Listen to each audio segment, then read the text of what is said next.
To find out the same mass moment of inertia of the conducting rod by using this formula. Here we are using I1 equal to Q1 into T1 square divided by 4 pi square.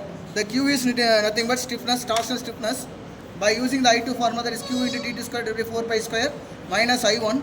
Okay, we have to find out the torsional stiffness of the rod Q equal to Gj by L. Okay, that is finally the value is 16.48. The value of the J is 80 into 10 power 9 Newton per meter square.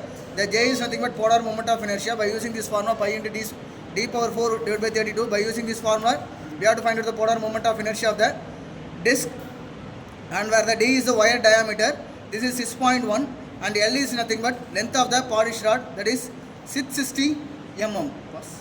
100 mm diameter. Okay, this is the solid disc, and the thickness of the disc is 27 mm, and thick. Here the one of the solid shaft is presented inside this. The diameter of the solid rod is 6.1 mm, and the length of the rod is 660 mm. Okay, so the mass of the disc is 15 kg. So finally the mass moment of inertia of the disc is I1 equal to 0.16875 kg meter square. Okay, we have to take the two reading. Trial one, we have to make the without the disc. What is the time taken for 1 second?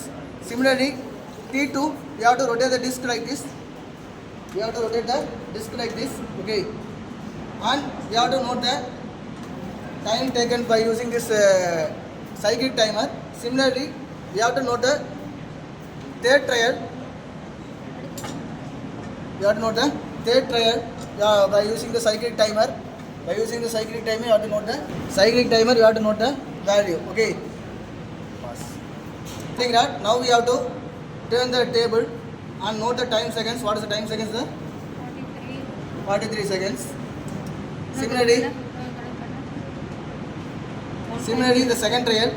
1.07. Similarly, the third trial.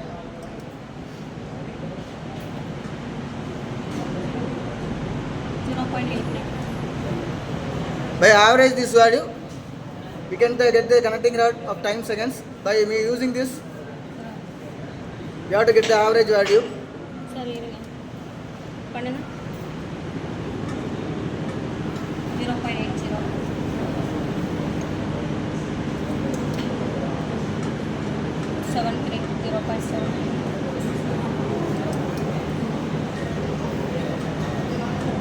1.65.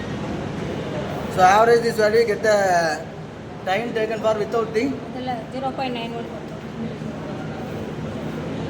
You can get the average value. Similarly, the connecting rod, when placing the connecting rod, we have to measure the cycle timer for the average cycle time. Finally, you have to find out the mass moment of inertia average value. Okay, so this is the formula to find out the mass moment of inertia, that is Q into T2 square divided by 4 pi square minus I1.